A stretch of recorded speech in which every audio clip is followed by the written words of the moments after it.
All right, I think we're live. Hey, Indie Mogulers! Griffin here. Wait, not Indie Mogulers, right? What do you call your fans? I say indie filmmakers now, except I Oh, guess when I okay. do a live show, I revert back to our old ways. Yeah, I always want to say it myself. It's so hard not to sometimes. What do you say? Well, for a while it was just Hey Killer Filmmakers for the Hey Killer Films thing. Now it's just gonna be like it's a film thing, fans. It's long. Yeah, I know. We'll figure it out. Maybe film thing fans without the itza. It's early days. Early days. We can work these things out. So, one of the tricks that they tell you when you make YouTube videos is that you should explain in the first few seconds what people are sticking around for. So, I should probably tell you that we're doing a live show right now. And for any of you who know the channel that Russell and I used to be on, Indie Mogul, you know that we do this every week. We're doing it this week. We're not going to do it every week, but we're doing it right now. So, hang around with us for the next hour. Send us your questions. And most importantly, he and I will both be talking about the Panasonic GH4, which we both have. Oh, Hey, I and the hear same myself. thing, Or you. the same thing that used to always happen to me on live shows just happened to me. We caught up with the broadcast and it started playing loudly in the background. Happens all the time for me. Just had to go mute that. So yeah, for those of you who don't know Russell, most of you do. Say hi, Russell. Hi, everybody. I'm Russell Hasenauer, formerly of Indie Mogul as well. Now, before we talk about the GH4, I think we should talk about what we were just talking about before we went live. This Yeah, that was coincidence. funny. So we both used to work for YouTube. We both do not anymore. We don't run Indiegogo anymore. But who did you just sign with?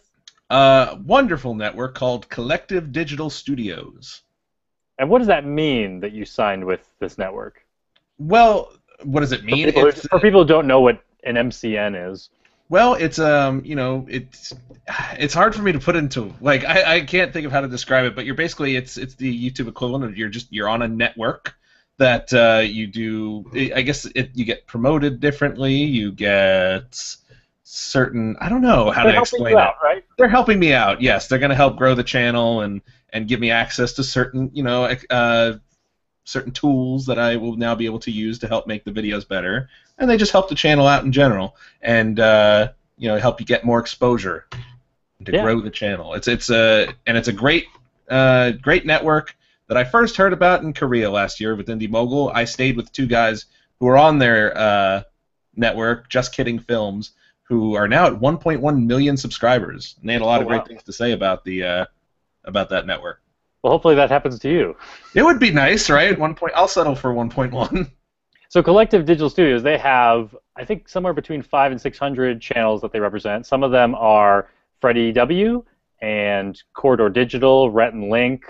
I think Hannah Hardo is on there, My Drunk Kitchen.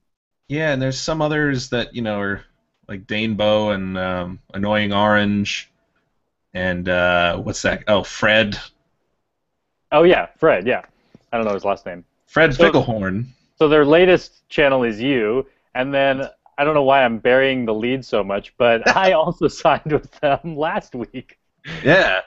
We weren't. It wasn't even the same person at the company that we talked to. I think just independently. Maybe we're on a list somewhere of like up and coming filmmaking channels that we need to sign. Because they just happened to at the same time stumble across both of our channels and not mention Indie Mogul. Maybe it had something to do with it. Maybe not. I don't know. Yeah. So yeah, they the way this works is that they will take a portion of our ad revenue, like an agent. So hopefully they do a good enough job that they make that worth it. That they make us more than they take. But I'm confident in the new arrangement. Yeah, me too. It shouldn't really change anything on my channel or yours much, I would imagine. Just hopefully we'll do a better job, and maybe we'll get some more exposure and some better, sponsorship deals, or who knows what could happen because of this. I do know that I spoke with them about, like when the YouTube space opens up in New York City later this year. That's, an option, something to go to that apparently they, it'll make that whole process a little easier than it would be if I was just trying to do it on my own. Actually, a lot easier. Because I always thought that seemed strange, like, to go to the New York City space and be like, hi, can I use this? Now it's like, it's all taken care of. Oh, hey, I see a question, or not a question, just a comment from Elon Weinstock. Oh, Island Weinstock. Hi, Russell and Griffin. I know Island because he was the first person in on my live show on Hate Killer Films yesterday. Nice. Well, welcome, Island. Or Elon. I don't know how it's pronounced. So, just like Elon did, or Island, you can send in your questions, your comments. We will react to them for the next hour. And we'll also talk about our new Panasonic GH4s. So you just got yours? It just came today. Just came today, and the battery is still charging, the one that came with it. So you haven't even turned it on yet? Well, luckily, I thought ahead and got these extra Wasabi batteries for this one, which I'm sure you probably already had because you had the GH3. You probably had extras. Well, I have a bunch of Wasabi batteries for other products like my GoPro. I think I've had Wasabi maybe for my Magic Pocket Cinema camera, maybe even for my GH2. But when I got my GH3 last year, I got it right when it came out, and I knew I wanted an extra battery, and no one else had made one yet. It was just Panasonic.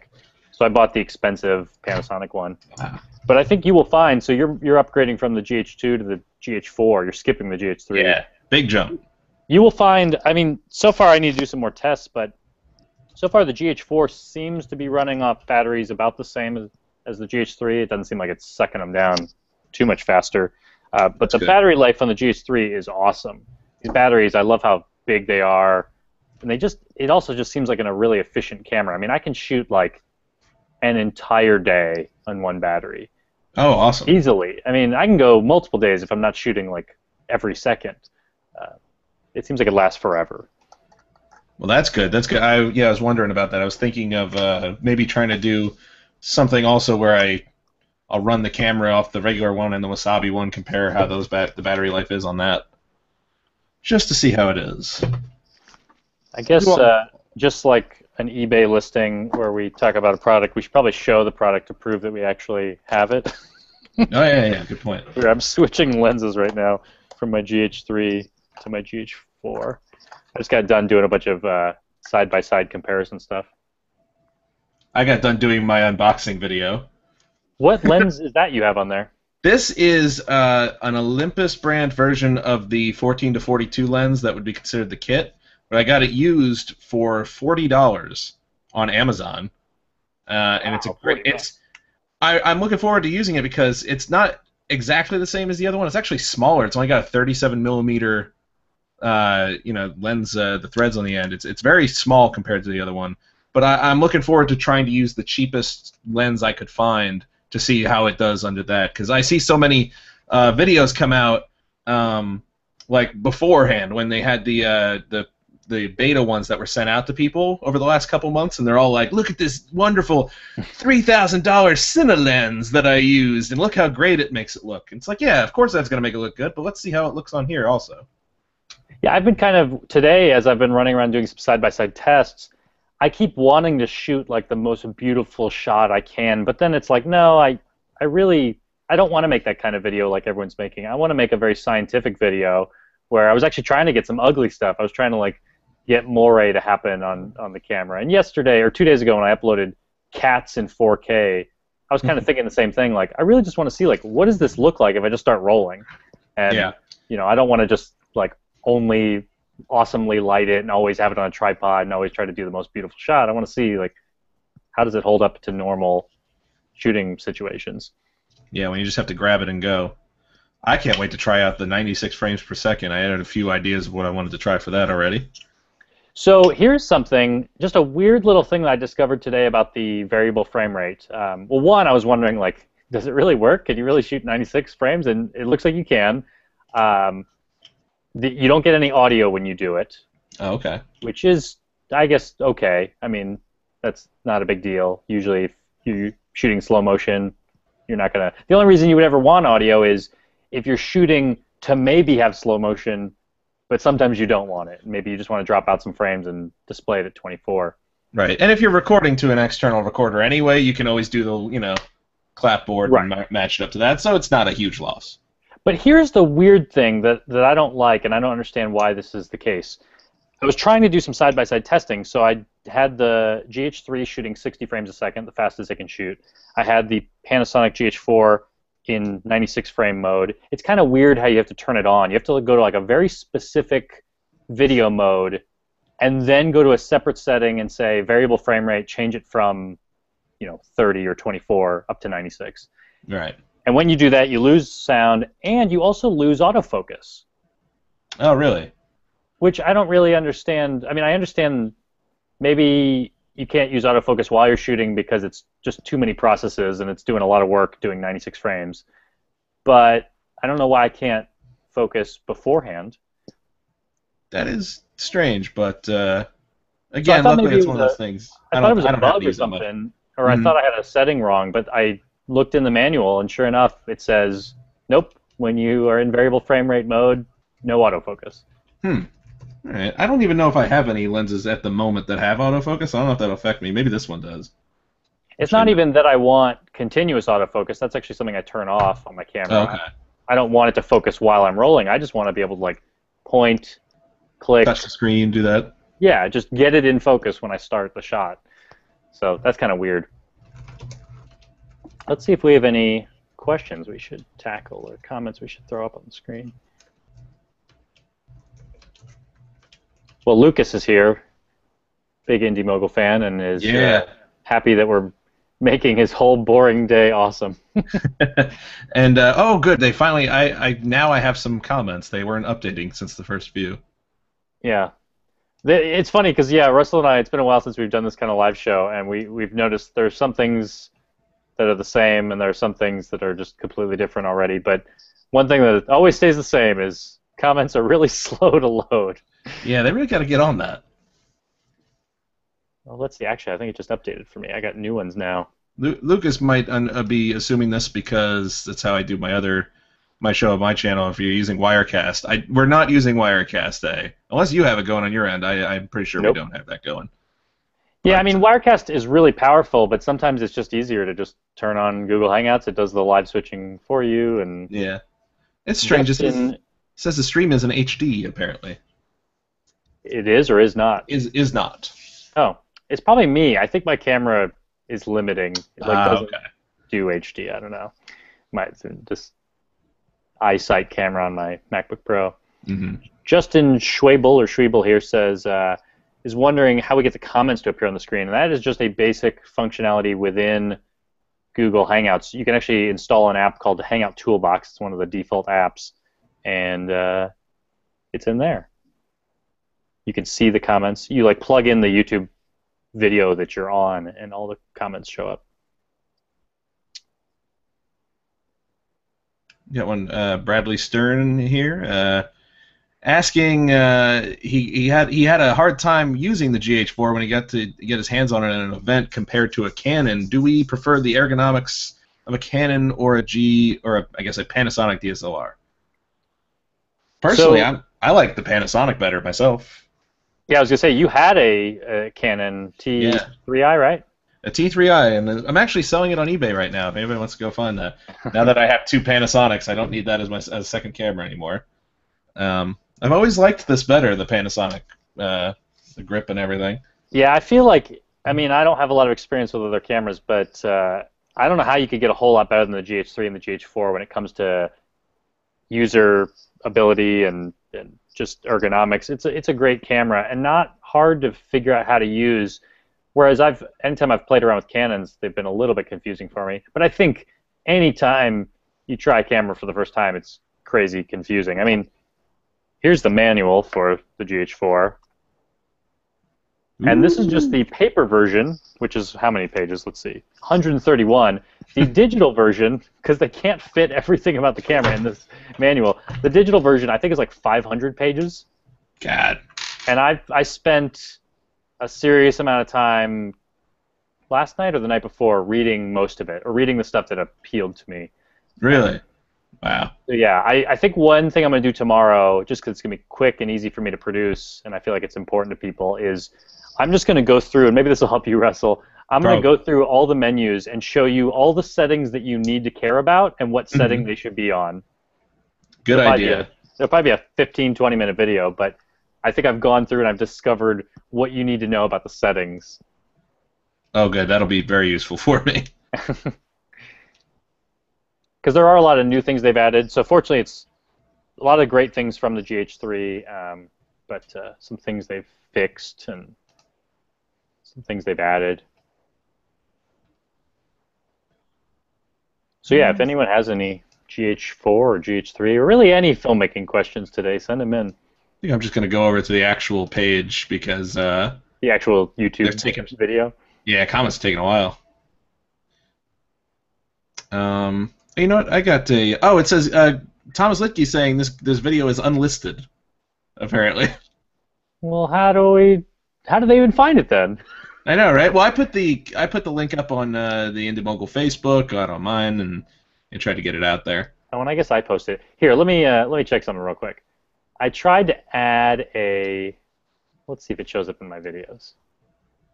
Yeah, it does not show up in my videos. That's great. Thanks. Damn. YouTube. But is it on my channel? How? Yeah, I don't know. I must have messed this up. What a pain! It's again like you said, when you get back into it after so long, it's like what does this do? What the hell? Well, I've had that issue. It's not. It doesn't even show up in my video manager. Although I guess I can go to live events. Can I change the information on it? Let's see. Yep, it's unlisted. I think Google Hangouts kind of changed the settings when you start a Hangout on air. Probably. And so I'm probably confused trying to add you and not a bunch of other people with not opening up to the public. It's not going to let me make it not unlisted. So I guess check it out later until it's over. I suppose. Ah, that's annoying. That's okay. Well, one of the things, somebody had a question here. I see it. It's not in my comment tracker yet, but from Ray Visuals. Oh wow, it just popped in. He's asking, and hey Griffin, any new documentary ideas you're working on?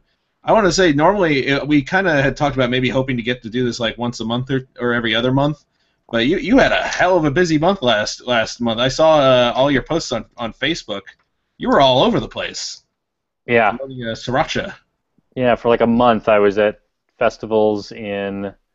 Well, I went to South by Southwest. I didn't get into that festival, but I went there in Texas. And then the next week I went to Tampa, Florida, where my film had its festival debut. And then I went the next week to Atlanta. And then from Atlanta I flew directly to San Francisco. Then I flew directly to Tulsa, and I drove to Muskogee, Oklahoma. And then I flew to Portland, and I drove to Eugene, Oregon. And then I flew home and went to another festival near my hometown. This was all like in a 1 month period.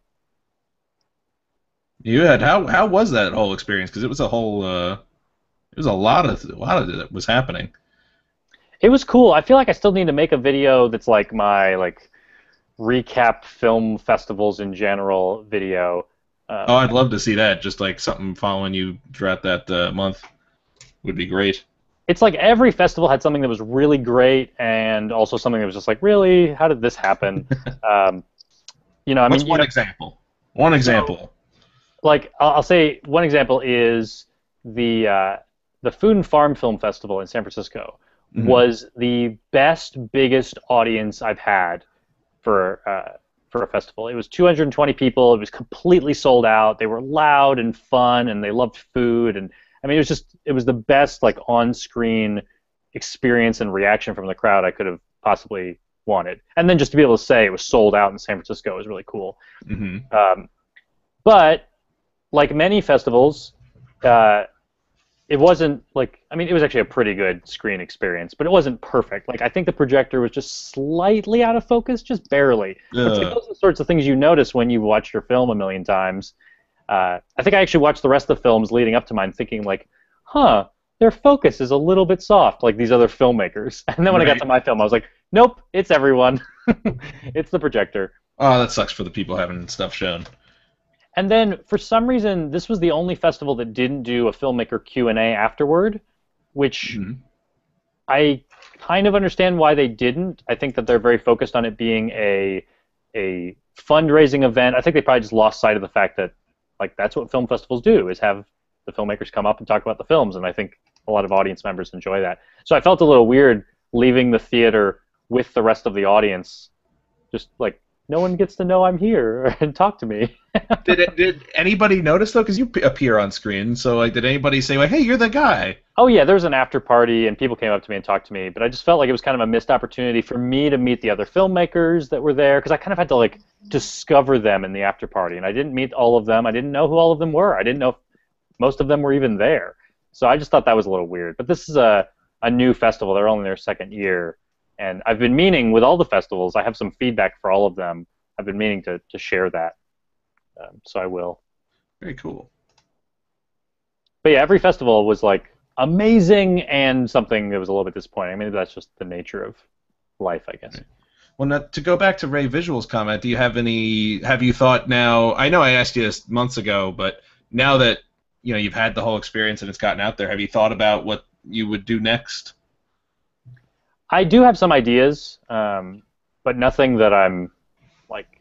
Nothing that you would announce. I remember last year, like, in fact, I was just looking at the timeline. I'm writing an article right now about making Sriracha, the documentary, and I was looking at the timeline of events and when I sent some emails and when I announced things on YouTube, and it was literally like I sent Hoi Fong an email, like I think it was like this time of year, like a week ago. It was like April 22nd or something, and they replied back and they said like, no, we don't need you to do a documentary, and then I replied back to them and I kept the conversation going, kind of explained a little bit more about the project, and over a few days, I answered some questions for them, and eventually they said yes. And I think that was around April 28th, and it looks like April 29th I put out a video where I was like, I'm doing a documentary about Sriracha. Like, oh wow, so it really is like it's a year. My God. Yeah, it's really been a year since then. So I'd love to be able to announce something now, but I really just don't have anything where I've gotten the go ahead. Like, yeah, you can do it. I have some stuff that I'm exploring and thinking about, wondering if it would make a good documentary, but nothing yet. Right. I'm thinking I have an idea for something maybe longer form. Maybe it's even in feature that maybe I'll aim for 2015 or 2016. I mean, who knows? It could take me forever. But I'd love to, knowing that I don't want to make another Sriracha this year, although maybe I'll make. I've talked about making Sriracha Apocalypse, like a sequel about some of this latest drama. But I'm also interested in maybe making a really, really short documentary, like 3 minutes, that's about something really interesting but just doesn't need that much time to tell the story. Because I think if you made a good 3-minute documentary, you'd get into every single festival out there because they can fit it. Like, if they're scheduling an hour-and-a-half program and they have 3 minutes left, which they probably do, if you get all these weird length films, you probably have a few minutes left. I mean, I've kind of talked about that with a lot of festival directors and programmers over my travels, and a lot of them agree, yeah, give us an amazing, really, really short film. Well, I guess it doesn't even have to be amazing. If it's just, like, semi-good, if they can squeeze it in, why not add another film? Nice. It's a good idea. So everyone out there, do that. I realize since we're on your channel, I should probably put that down there. Hi, guys watching, if you're one of the many who is not subscribed to my channel. Friday's Wait, what are you talking about? It's a film thing, Russell. I thought your channel was called Hey Killer Film. Well, the URL is, and you can see it down there. No, actually, you know what? Since the whole network thing, I decided it's going to be more like It's a Film Thing is just going to be the film show on the channel. Like, I'll still use the name a lot, but Hey Killer Films is going to still be. It's not going to. It's almost going to be like. It's not. I'm not completely getting rid of it. Yeah, because you probably can't even change the URL if you wanted to, right? No, and plus it was just so much like I didn't expect the network thing, and now that it's happened, I'm still gonna use It's a Film Thing a lot for any of the film stuff.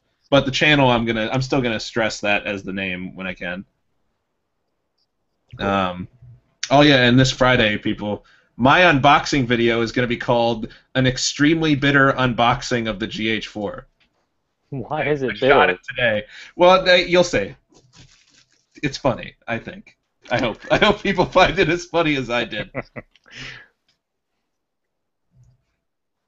So I'm curious if I still have a lot of questions of the GH4, and I shot a bunch of comparison footage today, and I'm probably tonight and tomorrow I'm going to be going through it and really understanding what I have and how it compares and everything. But I think there are a lot of things I've figured out about the camera so far. So I'm curious if there's anything you're wondering, Russell, because you have not even turned it on.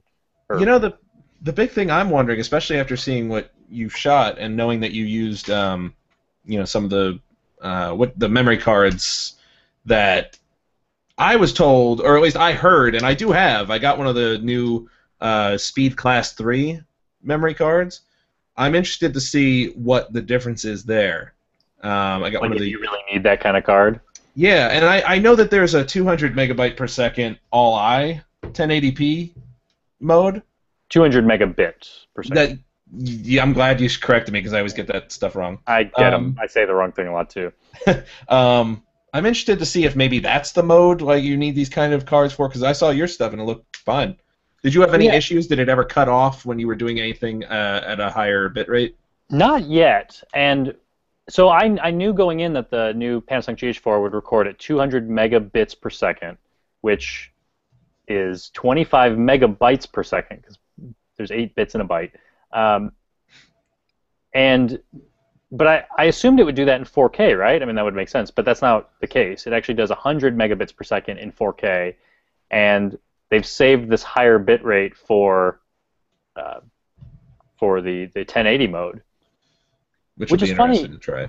Which is funny because I think I read one of the press releases from Panasonic, and it kind of sounded like a reporter not really understanding bitrate who wrote this press release, because they said something like that there's so much processing happening, like the files are so big for 4K that they just couldn't do it at as high of a bit rate as 1080, and it's like, well, that can't be true. Like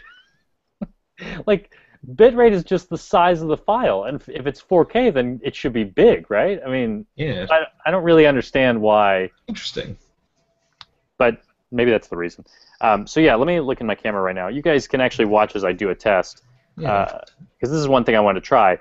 I've been shooting today in the 50 megabit mode, the 100 megabit mode, the 200 megabit mode. These are all 1080, and then the 4K modes are both 100 megabits.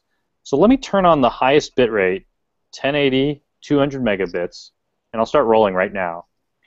And I had no problems shooting with this. I'm not even using a UHS Speed Class 3 card like you have. That's what Panasonic recommends that we use with this camera.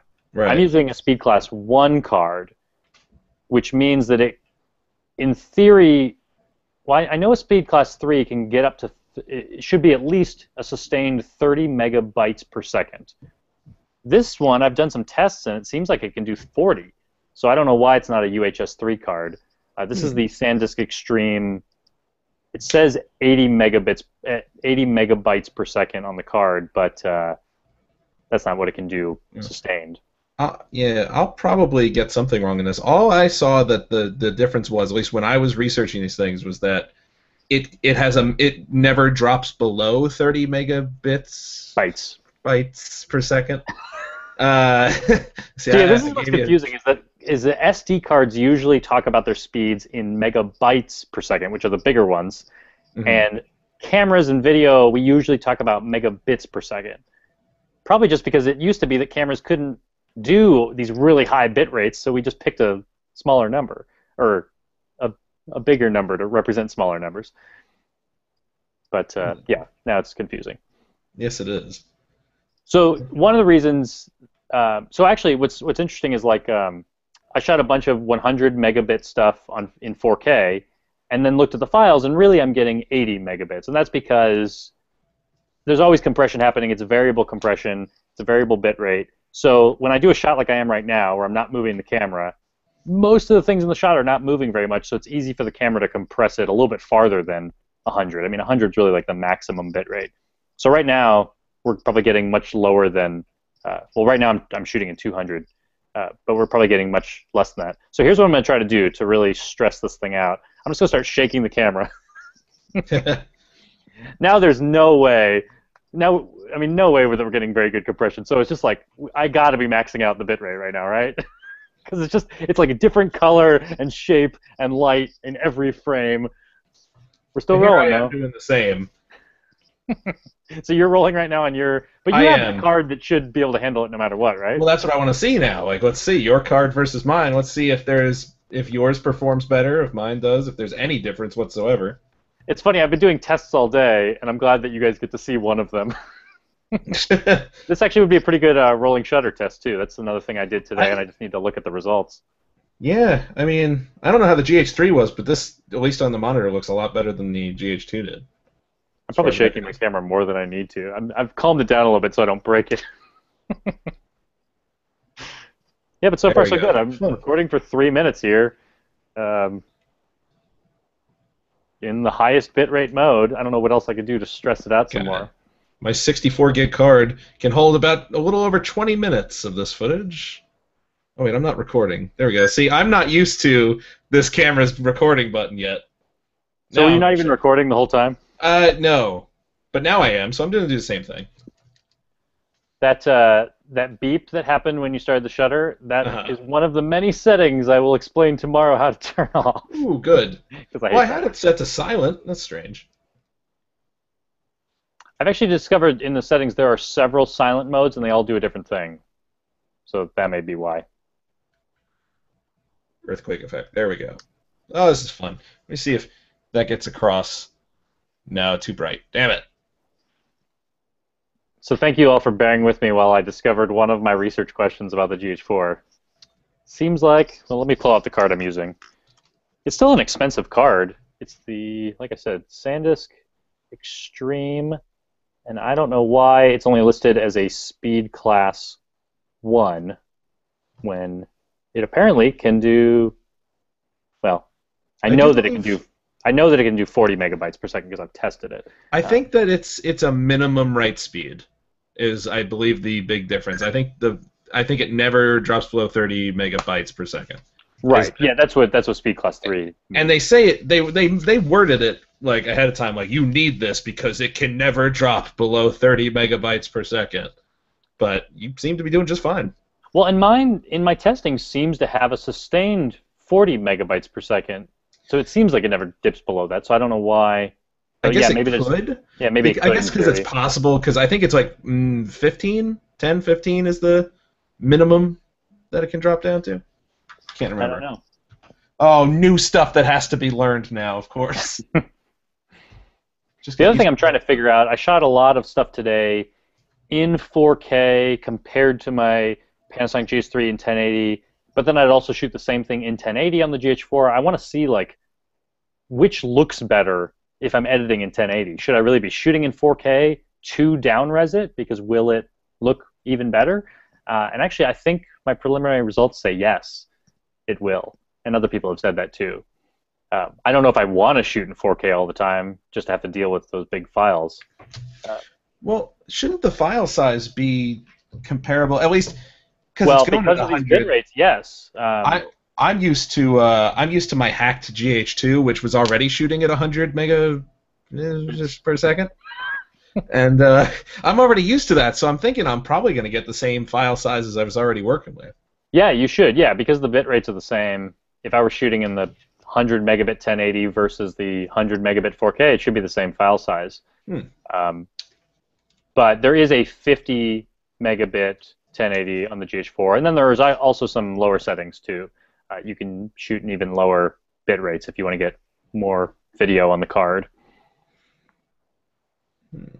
But all of this is pretty significantly bigger than the GH3. The GH3 maxes out at 72 megabits per second. I think most of the time I was shooting in the 50 megabit per second mode. So now we're talking about files that are twice as big. But I think the big thing that takes longer is just to edit in 4K. For the editing program, that's 4 times as much real estate. I mean, it's twice as tall, twice as wide, so it's 4 times the surface area. That's 4 times as much stuff you have to render through, the pixels. That's 4 times as much exporting time. And if you're exporting in 4K, then you will have a file that's 4 times larger, probably. So your upload times will be bigger, too. So I'm sure my comparison video that I do about the GH3 and GH4 will probably be in 1080. And maybe I'll have some of the 4K files available for download. But I don't think you need to there wouldn't be much point when I'm comparing the two to show it to you in 4K when I think I'll just do some zoom ins and stuff to really show you the resolution in 4K. What file type do you end up recording to? I thought that was interesting that it had more than one type, because I was used to working with the MTS files that came with the GH2.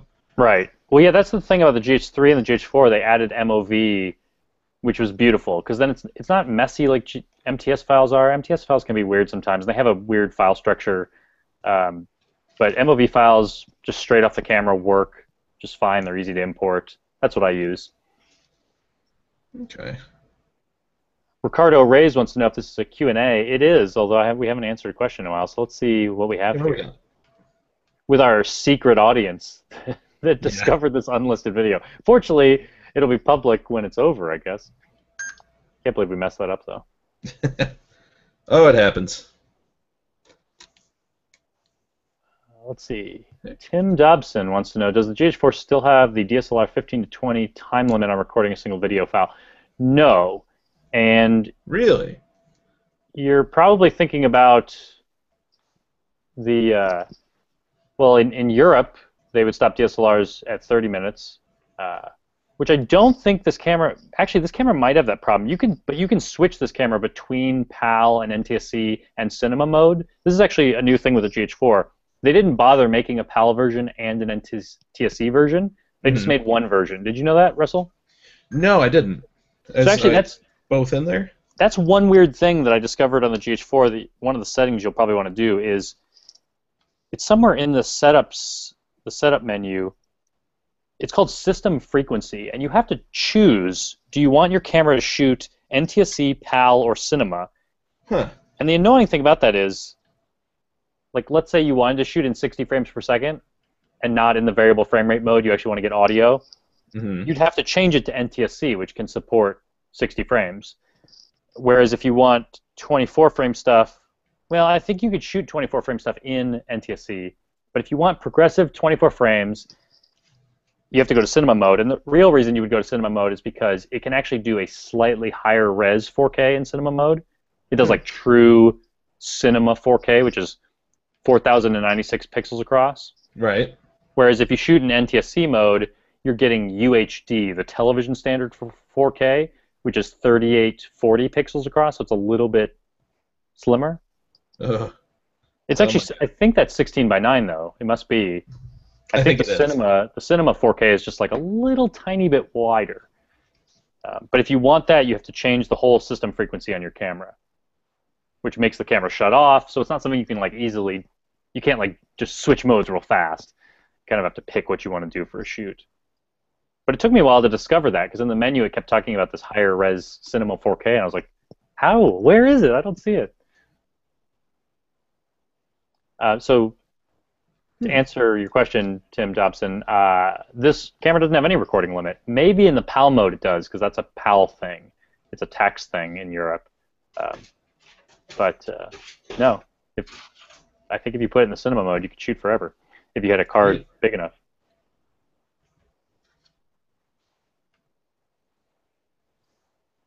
Our friend James, who I probably should have invited to this live show like old times, wants to know, he says that I have a certain style to my videos, that they're light and airy, warm and summery. Do you create this look consciously, or do you not even realize you're doing it? Well, one, I'll say I don't like the way this shot looks right now. I think Russell has this beautiful, he's a great webcam, and just a very nice warm look to this room right now.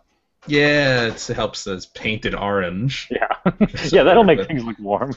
Yeah, but yeah, it's nice. It's the camera, the Logitech C920, I think it's called. It is very good. And is that just doing like auto white balance like my camera is? Right? No, I had to adjust mine because the auto white balance looked too cold. Yeah, my auto white balance looks really cold right now, and the exposure is weird. I don't think I can change any of these things on this camera. In my YouTube videos, James, I think I like light a lot, so I probably do always try to incorporate windows and things in a lot of my shots, and that probably helps give it kind of a sunny, happy feeling. I don't know. I guess it's probably just what I think looks nice versus what I don't think looks nice on camera.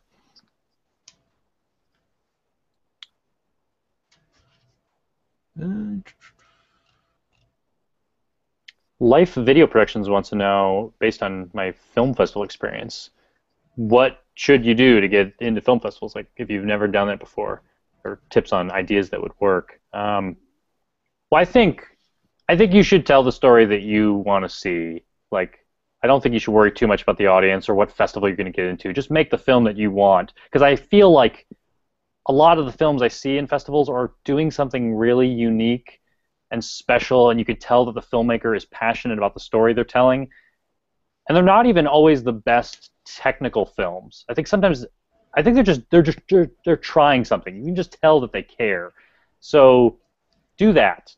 Don't like try to get into a festival. Just like try to do something really cool that you like doing, and I think that'll help. That'll come across.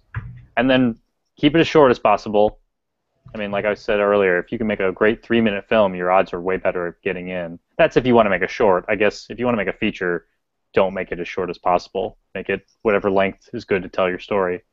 Because they program those individually usually, so it shouldn't really matter how long your feature length film is, as long as it's not 8 hours. As long as it's like a normal length, like somewhere between like 85 minutes and 2 hours and 15 minutes is probably what they're looking for.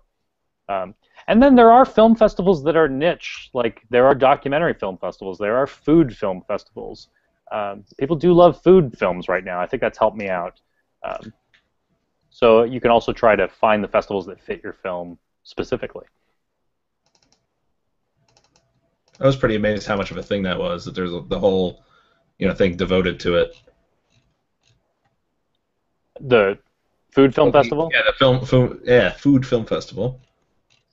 Yeah, well, and there's actually a bunch of them, which I'm kind of discovering. Like, wow, I'm entering more of these. And then even the Atlanta Film Festival, which is just a big, old, multi-purpose festival.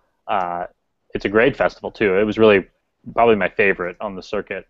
I think they liked my film because of food. They actually did like a food party after it. So even though they're not a food festival, they were kind of looking for that sort of thing. I think sometimes festivals are probably looking for, what is the general public interested in right now, and how can we showcase that? I have one here from Curtis Watson. Can't wait for both of your GH4 videos. What's a good ultra-wide-angle lens that wouldn't have any issues buying it used? I know that Rokinon / Samyang / Bauer makes a good 14mm lens, and I believe that they just started selling a new 12mm lens for micro four thirds that we could use. That I was looking into getting eventually. If you want cheap, I have. Wait, here is this. I have this Panasonic 14mm. It's great. It's a little Pancake lens, so it's tiny. It's also perfect for throwing onto a Blackmagic Pocket Cinema camera because it makes it really small. But it's a good little lens. It's f2.5. It has the tiniest little lens, but that's fine because it's really, really close to the sensor. That's why it's so cheap.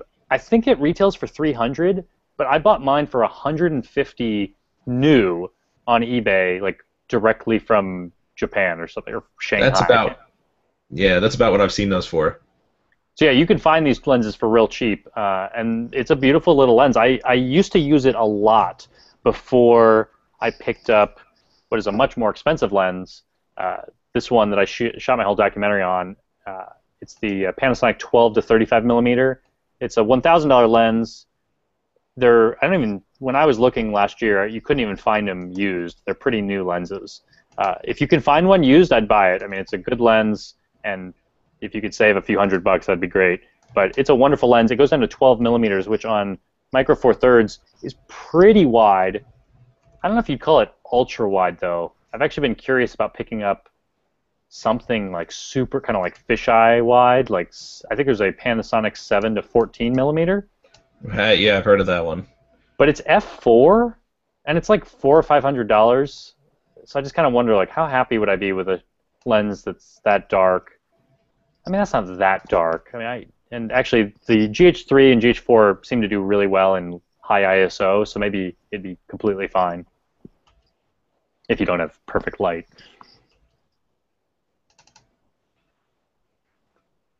Let's see, what other questions do we have? I think my questions have frozen up for a while. I got one that I can answer. Is how's production coming along for your short film? It's almost done. It's out of my hands at this point. It's everything is over. I sent it off to everybody else who I was collaborating with. The visual effects are done. There's a guy named Jake Zetter. You can find it, I believe, Zetter Films is his channel. He does good work, and it looked great. Now it's off to the colorist and the sound, and then the music guy. So it's like those three. I'm waiting on those three, and then it's, for all intents and purposes, it is done at that point. And I'm just gonna put it out there. I have another one that I might send to festivals first, but this one, everybody's waited long enough. By the time it'll be released, it'll have been almost a year since I shot it. So screw it. I'm putting it out there for everybody. And I've considered making it, doing a web series out of it, but that's down the line. So one thing I've always been afraid of with my own films is like you say, you just handed it off. You have other people working on it now. Yeah. I guess, one, how do you deal with that emotionally? Well, and two, what's the workflow? How do you even get the film to them? Okay, that's a good question. It's first off, it's different for everyone. For the visual effects side, for the visual effects and the colorist, it's got to be a really big file, and luckily Google Drive is so affordable these days. But I output it to a good intermediate codec. In this case, I did the Avid DNx HD, very high quality file that I sent off to them to work with, and that's just been sharing through Google Drive, and then I just sort of let them do what they will from there. The colorist sent me some test shots and to get my approval, and is this a look that to keep going with? And I gave the okay, and now he's been working on it. Visual effects, I sort of made a list, went through, said this at this time code here, this would be the effect to put there.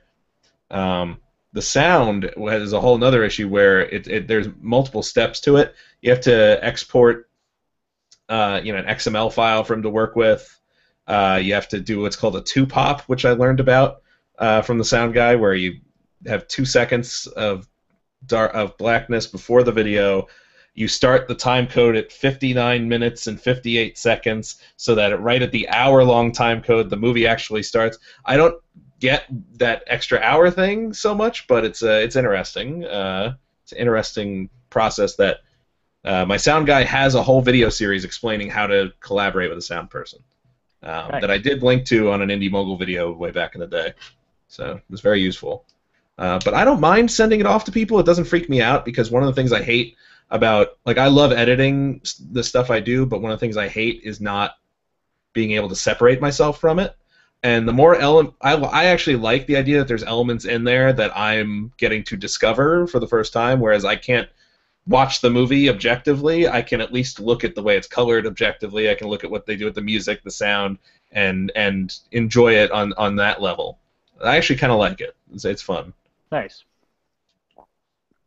Well, I'm excited to see it. And you said that, so you get a little freaked out when you send it out to people? Because I think most people are that way. I think I'm scared by, one, the workflow, and two, the emotional part of it. I just haven't had the opportunity, or I've wasted the opportunity to, with my documentary, I did it all in here in my house. I never sent it off to anyone for color. I tried to do the best I could with the color, and I'm not an expert at that. I think I got it close enough that I'm happy with it, but I probably could have benefited from letting someone else help me out with some of that stuff.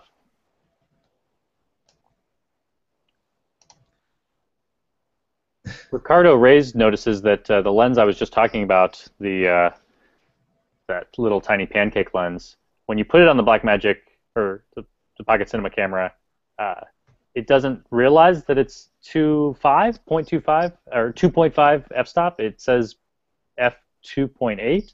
I guess I didn't notice that. I wonder.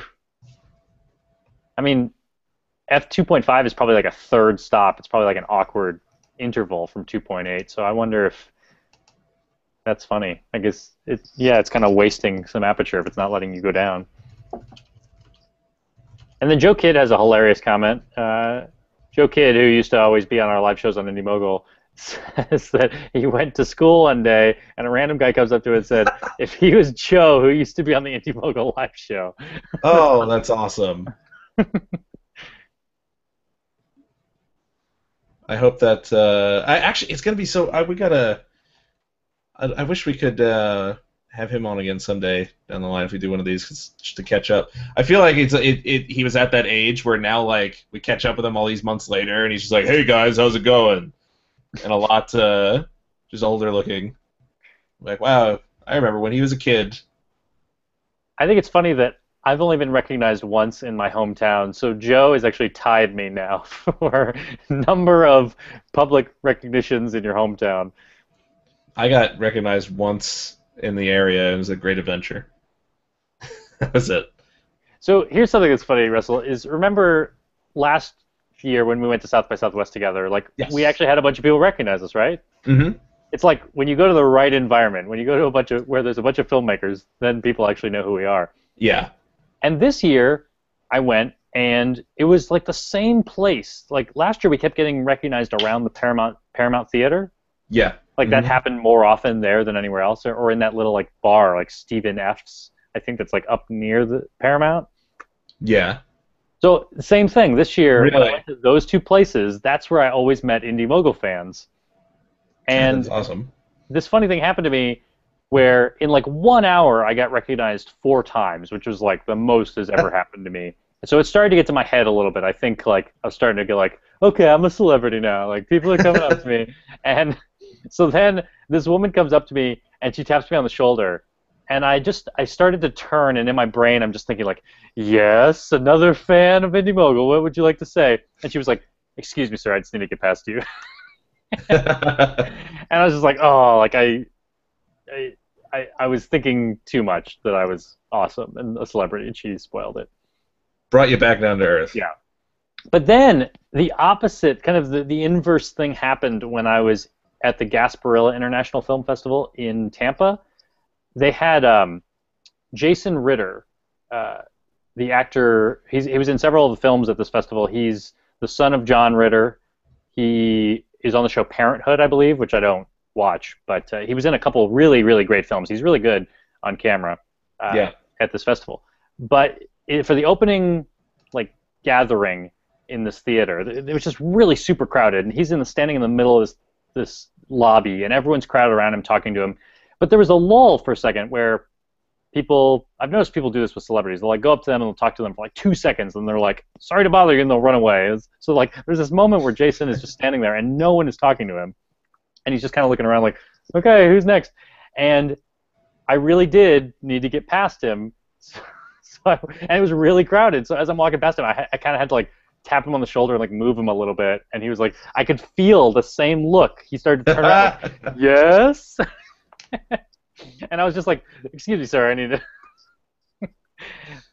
And I just thought this would make it an amazing like YouTube prank show where you just like go up to celebrities and like tap them on the shoulder and be like, can you take a picture of me and my friend? Like, God, that's so funny. And did he get out of your way? Yeah, he did. But I could feel that same feeling I felt. It'd be so funny. You're just like, move, whoever you are. I know there's only probably a few minutes left. I should say, Mogular Made is going to be. They pushed their live show back to 7 because they took up the whole Wednesday at 6 p.m. thing. So yeah, we stole their time today. So yeah, and I had gotten a message from Tracy, the guy. He was like, "Oh, hey, I saw you guys are doing that," and we suggested to move it back an hour so that way anybody watching right now can jump from this one over to that one. To the Mogular Made channel. Yeah. YouTube.com/MogularMade. If you want to keep this filmmaking convo going. I'm going to jump in there shortly at the beginning, just for a bit, and then I'm going to meet with the Blind Panda guys. But I'll be over there for a bit, if you want to follow me over. Curtis Watson wants to know if we know what the focal length on the GoPro lens. I don't, because I don't think they often talk about it in terms of focal length. They usually talk about it in terms of like degrees. I think it's just because it's so wide, it's so fisheye. But also that camera probably has the tiniest sensor. It's probably hard to even talk about it in millimeter terms and have that mean anything compared to other cameras. Right. So I think they usually just talk about it in like, I think it's 170 degrees of viewing during the ultra wide. Yeah. Which must mean pretty much if you're standing next to the camera, just barely in front of it, you will get seen. It's that wide of a lens. Which one did you have? You had the 3 or the 3 Plus? I have the 3. Oh, okay. Yeah. I'd love to get the 3 Plus case. Like, when they talk about the 3 Plus being a lighter, smaller camera, it's actually the exact same size camera as the 3. All they did was they found a way to take off like 10% of the weight of the camera, I think, by just making the plastic a lot slimmer on the case. Right. So presumably you could throw a 3 into the 3 Plus case and it would be tinier, and it just looks like a better case, easier to use. Yeah, I do like the look of it. I wonder when the 4 is going to come out. I'm surprised at this point there hasn't been any word or news or even talk of we're developing the 4, because I assume they'll probably do 4K. Well, the other one, I mean, does 4K. It just doesn't do it at a. But that's what I mean, like at a usable frame rate. Yeah. We have a question from David, who is wondering if Russell, do you have any lenses that have image stabilization? IS? Yeah, I was gonna pull that up too. I think the Olympus one might, but no, currently I don't. What I've been trying to do is work on ways of stabilizing better. I can't go put the money towards a full stabilizing rig yet, but I've tried putting some things together. In fact, I can grab something, but I just am naturally shaky. Always have been. I try to get other people to shoot for me when I can. Well, and you have that lens, that amazing lens, the Voigtlander 25mm. It's f/0.95. It's great in low light, but even for a $1,000 lens, it doesn't have image stabilization, right? That's right, yeah. It's just a fully manual lens. I mean, that's the problem, is that to get everything you want in a lens, for it to be a fast lens and have the zoom range you want and to have image stabilization, I mean, this lens that I love is $1,000, and it does have image stabilization, which is great because I do a lot of handheld, and for documentary stuff, it's perfect.